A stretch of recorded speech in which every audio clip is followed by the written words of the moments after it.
Sabi talaga po, hindi. Kasi mas kumikita ako sa kanya. Parang ang mentality ko talaga na, ba't ako magsasabit? Hindi mo naman ako, hindi naman ikaw kumakayod para sa atin, ako naman. Parang ganun. Pero, utos ni Lord eh.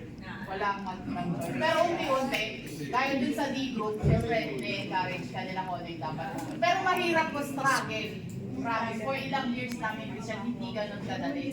For him, the decision siya, simple na lang anong gusto mo ulam? Diba, tatanong pa niya sa'yo, babalik mo na sa kanya, ano ulam natin ngayon? Anong gusto mo? Di ba, balikan lang yung tanong. So, doon sa simpleng bagay, doon yung sisimulan na, ba, sa devotion namin, pray ka na, kasi sila lang unang po, hinihingi ka ako, ikaw makapag-pray.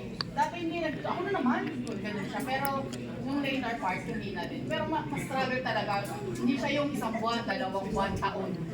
Taon talaga.